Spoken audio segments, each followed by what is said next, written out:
adalah toko-toko yang menggunakan penglaris. Seyakin apa sih kalian kalau mall tempat kalian nongkrong, makan, jalan-jalan adalah tempat yang aman dari gangguan hantu?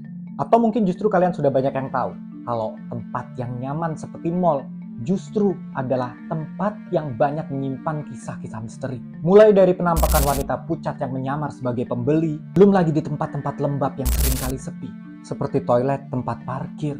Apakah kalian pernah merasa kalau kalian selama di sana tidak pernah benar-benar sendiri? Seperti ada sesuatu atau seseorang yang mengawasi dari sebuah sudut toilet atau tempat parkir saat tempat tersebut sepi. Tapi wujudnya nggak ada. Ini adalah kisah sebuah mall di sebuah kota besar yang dulunya pernah mengalami sebuah peristiwa kebakaran besar. Dan bisa jadi setelah ini, kalian lebih waspada dan berhati-hati saat berada di toilet atau parkiran mall. Selamat datang di Diary Papa Rumpita dan inilah ceritanya. Ini adalah sebuah cerita tentang sebuah mall yang berada di sebuah kota besar. Aku nggak perlu sebutkan mallnya, nggak perlu sebutkan nama kotanya. Mungkin banyak di antara kalian yang sudah bisa menebak di kota mana dan mall apa. Di mana sekitar tahun 90-an akhir, di mall tersebut pernah terjadi sebuah peristiwa kebakaran besar yang menelan banyak sekali korban. Setelah itu, banyak sekali kisah-kisah misteri. Kisah-kisah mistis yang menyeramkan yang kemudian menyelimuti mall itu dari cerita pengunjung ataupun mereka-mereka yang bekerja di sana. Anton adalah seorang laki-laki berusia 27 tahun yang bekerja sebagai seorang security atau petugas keamanan di mall tersebut. 2 tahun dia bekerja di sana. Ternyata dia mengalami banyak sekali kejadian-kejadian mistis yang kemudian diceritakan melalui kisah ini. Niatnya untuk mencari nafkah, untuk menghidupi keluarganya. Dia nggak pernah menyangka kalau ternyata dari pekerjaannya yang satu ini dia akan mengalami kejadian-kejadian yang penuh misteri, yang kadang mungkin sulit untuk dipecahkan oleh akal. Sebelum bekerja di mall tersebut, dia bekerja di sebuah bank swasta, tapi dia nggak pernah mengalami apa-apa. Setidaknya, kejadian misteri ini baru ia alami pada tahun 2011 silam setelah dia bekerja di mall tersebut. Sempat terbersit bagi Anton untuk berhenti saja dan pindah tempat kerja. Tapi setelah dipikir-pikir, agak susah juga ya cari kerja. Apalagi hari-hari belakangan ini, banyak orang yang cari kerja, tapi lapangan pekerjaannya kurang. Anton nggak mungkin berhenti kerja begitu saja. Dia adalah tulang punggung keluarga. Dia sudah memiliki seorang istri dan seorang anak. Dan akhirnya Anton pun memilih untuk bertahan dan terus bekerja di sana sampai hari ini. Begitu juga dengan Siska, seorang gadis cantik berusia 22 tahun yang bekerja di sebuah toko elektronik di mall yang sama tempat Anton bekerja. Gak kalah seramnya, dia juga mengalami beberapa kisah mistis yang dia alami di mall tersebut, mall tempat dia bekerja. Niatnya pengen membantu keluarga dengan ijazah SMA-nya, tapi dia juga nggak pernah menyangka kalau ternyata di tempat kerjanya dia, yang sebenarnya di siang hari, sore hari, malam hari, seolah-olah nggak pernah sepi dari pengunjung. Tapi ternyata di sana, yang rame bukan cuma pengunjungnya, tapi juga penghuni gaibnya. Sebenarnya Siska ini memang kecenderungannya penakut, dan dia bukan orang yang memiliki kelebihan untuk melihat hal-hal gaib. Dia penakut. Setiap kali dia pergi ke toilet, biasanya dia selalu cari barengan. Dia selalu bertanya kepada teman-temannya yang kebetulan bekerja di shift yang sama. Lo mau ke toilet nggak? Kalau iya, gue bareng. Biasanya seperti itu. Tapi berbeda hari itu, Siska kebelet. Tapi teman-temannya yang lain nggak ada satupun yang pengen pergi ke toilet. Akhirnya, Siska pun memutuskan untuk pergi ke toilet sendirian. Hatinya sudah was-was, tapi dia pikir ya mungkin karena dia penakut saja. Hari itu hari Selasa, tepatnya pukul 7 malam. Dia pikir belum terlalu malam juga. Mungkin toilet umum di sana juga nggak terlalu sepi. Bahkan, biasanya di sana banyak sekali antrinya. Dengan perasaan yang sedikit was-was, dia pun melangkahkan kakinya menuju toilet umum. Toilet ini adalah toilet yang memang selalu dia pakai selama Siska bekerja di sana. Begitu melihat pintu toilet, dia kok semakin gemeteran. Suasananya rada berbeda daripada biasanya. Kenapa nih? Dia lebih deg-degan lagi. Setelah membuka pintu toilet, gak ada satupun penjaga toilet di sana, gak ada petugas kebersihan, ataupun seseorang mungkin mbak yang menjaga pintu toiletnya seperti biasanya. Di dalam apalagi, saat melihat toilet benar-benar sepi. Sebenarnya penerangan di mall tersebut cukup baik, tapi entah kenapa bukan masalah lampu penerangannya, tapi suasana di toilet itu, hari itu, jam 7 malam, sudah sangat-sangat suram. Mungkin dia berpikir karena toilet ini suasananya memang sedang sepi saja. Gak ada siapapun di sana, gak ada seorang pun kecuali Siska saja. Tapi karena dia sudah sangat kebelet, gak mungkin dong dia balik ke counter atau ke tokonya untuk memanggil temannya hanya sekedar untuk ditemani ke toilet. Gak lucu. Dan di sini Siska memutuskan untuk masuk ke salah satu bilik. Hatinya sedikit lega saat dia mendengarkan di sebelah bilik tempat dia pakai, itu terdengar ada bunyi air. Pikirnya Siska, berarti ada orang lain yang berada di dalam toilet ini. Setidaknya dia tidak sendirian. Tapi setelah dia selesai memakai toilet tersebut, keluar dari biliknya, dia cek ke bilik sebelah, pintunya terbuka, tidak ada siapa-siapa. Dan bahkan, sedari tadi, tidak ada suara seseorang yang melangkah keluar dari bilik tersebut. Terus, yang barusan itu, suara siapa ya? Dia melangkahkan kakinya menuju ke wastafel untuk mencuci tangannya. Dia merasakan hal yang aneh. Hawanya sudah sedikit berbeda jika dibanding dengan biasanya. Dia merasa ada seseorang yang mengawasinya dari sebuah sudut di dalam toilet itu. Tapi entah di sudut yang mana dan siapa yang mengawasi, atau mungkin lebih tepatnya apa yang mengawasi. Dia berpikir untuk cepat-cepat saja kembali ke toko tempat dia bekerja. Tapi sesaat setelah dia membalikan badan, tiba-tiba dia mendengar suara air yang kembali terdengar di bilik yang sama yang pertama kali tadi dia dengar. Padahal tadi kan barusan dia cek gak ada seseorang pun di sana. Karena dia penasaran, dia pun melangkah secara berhati-hati. Walaupun hatinya was-was, dia ingin tahu sebenarnya ada orang gak sih di dalam toilet ini selain dirinya. Dia cek di dalam bilik itu, ya memang gak ada siapa-siapa. Hatinya mulai cedak, cedak, cedak, cedak. Jantungnya berdebar-debar. Dia pun segera membalikkan badannya untuk segera ingin berlari dan menuju ke tempat dia bekerja. Tapi siapa sangka sesuatu yang menyeramkan justru terjadi setelah ini. Sesaat setelah dia keluar dari pintu toilet, dia harus melewati sebuah lorong yang gak kalah sepinya. Apalagi kalau lorong ini gak seterang toiletnya, agak sedikit remang-remang. Begitu dia keluar pintu toilet, dia seolah-olah berpapasan dengan seseorang. Seseorang yang sepertinya bentukannya adalah perempuan, berbaju putih, berambut panjang. Sekelebat saja, tetapi cukup menyeramkan dan cukup jelas Siska lihat. Bentuknya hanya berupa bayangan, tetapi seramnya tidak melintas di sebelahnya Siska, melainkan dia menabrak tubuhnya Siska. Dan ketika bayangan itu menabrak tubuhnya Siska, dia merasa hawa dingin menyeruak dan menjalar ke seluruh tubuhnya. Tubuhnya seperti diguyur air es. Situ Siska yakin sekali kalau sosok tersebut tentunya bukan manusia, karena kalau manusia kan nggak mungkin nembus badannya dia.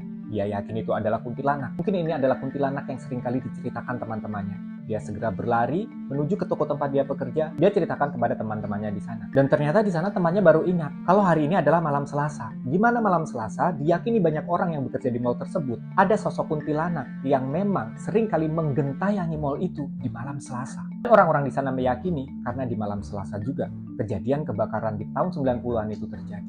Ada residual energi, jiwa-jiwa yang belum tenang mungkin saja bangkit dari alam kematian untuk menggentayangi manusia-manusia yang sedang beraktivitas di dalam mal itu. Pengalaman misteri ternyata tidak hanya menimpa orang-orang yang bekerja di mal tersebut, tetapi juga kepada para pengunjungnya. Pernah suatu hari, kalau ini kejadiannya bukan di malam Selasa, kayaknya di weekend deh. Siska menceritakan bahwa suatu ketika mal itu lagi rame-ramenya dan sepertinya suasana juga kayak biasanya aja, nggak lagi seram, suram, atau gimana. Tapi tiba-tiba semua pengunjung mal dihebohkan. Mereka bilang kalau di parkiran ada seseorang yang kesurupan. Seorang pengunjung yang baru saja keluar dari mobilnya selepas maghrib. Pengunjung tersebut berteriak-teriak ketakutan seolah melihat sesuatu yang sangat-sangat menyeramkan. Dibawa ke pos keamanan. Dan setelah diberikan air minum yang diberikan doa-doa, pengunjung tersebut tersadar dan mulai menceritakan bahwa beberapa saat yang lalu setelah dia keluar dari mobilnya, seperti ada bayangan yang menabraknya. Bayangan seorang wanita berwajah pucat, menggunakan pakaian lusuh, berambut panjang, mata merah menyala. Dia bahkan bisa menceritakan secara detail kalau raut wajahnya itu seperti raut wajah seorang wanita yang sedang marah. Mendengar cerita pengunjung tersebut, petugas-petugas keamanan di sana seolah sudah tahu makhluk apa yang dimaksud pengunjung ini. Karena memang security di sana sudah nggak sekali dua kali melihat wujud seperti itu. Menurut security yang bekerja di sana, sosok ini memang kerap muncul di parkiran mal dan beberapa kali muncul di toilet mal. Berangkat dari cerita tersebut, Siska berpikir, apakah mungkin sosok yang menabraknya di pintu toilet adalah sosok yang sama yang menghantui pengunjung di parkiran mobil. Suatu hari, Anton mendapatkan shift berjaga malam di mal ini. Pengalaman Anton sedikit berbeda. Sebenarnya, dia tidak pernah menemui penampakan perempuan pucat di toilet ataupun di parkiran mobil. Tetapi, yang lebih mengherankan lagi, menurut cerita Anton, dia selalu saja melihat ada cahaya yang keluar dari beberapa toko di sana. Kenapa toko-toko itu mengeluarkan cahaya? Waktu dia remaja dulu, Anton ini sempat ikut kegiatan pencaksilat. Dan sejak itu, dia memiliki mata batin yang lebih tajam daripada orang-orang biasanya. Dan seolah ada yang memberitahu kepada Anton, sepertinya toko-toko yang mengeluarkan cahaya dengan warna yang berbeda-beda ini adalah toko-toko yang menggunakan penglaris. Bahkan ada salah satu restoran di sana yang setiap malam, setiap kali Anton melintas, sepertinya di depan pintu restoran tersebut selalu saja ada sosok yang berdiri, perempuan berwajah pucat, kadang juga duduk. di atas maskot sebuah restoran dengan mengongkang-ongkangkan kakinya. Penampakannya seperti perempuan muda yang baru berusia 18 tahun, tapi dengan wajahnya yang pucat dan matanya yang merah dan penampilannya yang sangat lusuh. Tentunya Anton sudah langsung paham, gak mungkin ini pengunjung mall. Apalagi dia ada di dalam mall itu tengah malam buta. Tapi dari sekian banyak pengalamannya Anton, atau setidaknya dari cahaya-cahaya yang dia lihat dari toko-toko di sana, salah satu pengalamannya Anton yang paling seram adalah ada sebuah toko elektronik di mana di dalamnya selalu saja Anton melihat ada bayangan seperti manusia yang berdiri terbungkus kain kafan berwarna putih, lusuh, sedikit kotor dengan tanah dan sepertinya berlumuran darah. Ketika Anton membahas dengan teman-temannya langsung bilang, kayaknya itu sengaja dipasang di situ deh. Kayaknya itu pengelarisan mereka. Memang sih, toko ini laris banget. Tapi cerita yang banyak sekali dituturkan oleh orang-orang yang bekerja di sana sebagai SPB ataupun SPG, juga petugas keamanan, adalah cerita yang satu ini. Konon katanya di mall tersebut, dulu waktu terjadi kebakaran besar di tahun 90-an, ada seorang korban wanita yang sepertinya belum rela dan arwahnya pun belum tenang hingga saat ini. Dan setiap kali selepas maghrib di hari Senin malam Selasa, biasanya sosok tersebut selalu saja berjalan di tengah-tengah mall dengan pakaian lusuhnya, dengan wajah pucatnya, seolah tidak peduli dengan pakaian yang sepertinya lusuh karena habis terbakar.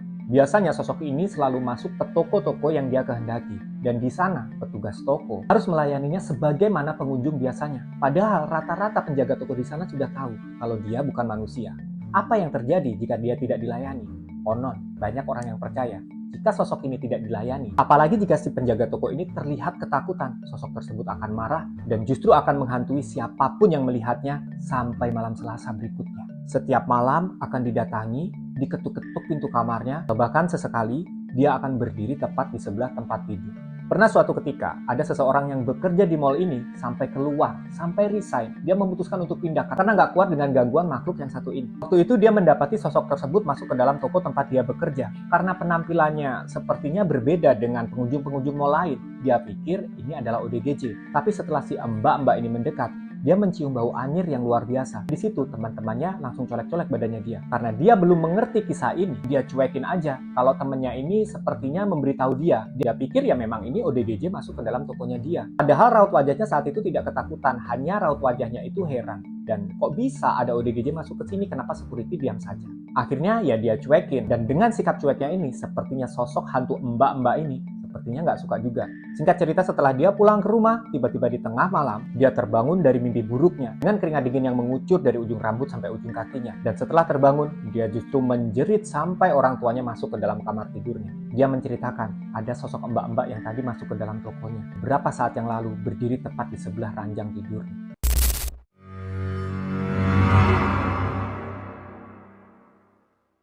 Menurut kalian, tempat bekas kebakaran dengan banyak korban bisa terlepas dari residu kesedihan dari masa lalu? Dan apakah kalian pernah mendengar cerita tentang seseram apa mall di kota kalian? Sekian cerita hari ini, sampai ketemu di konten berikutnya. Assalamualaikum warahmatullahi wabarakatuh dan salam semakin viral.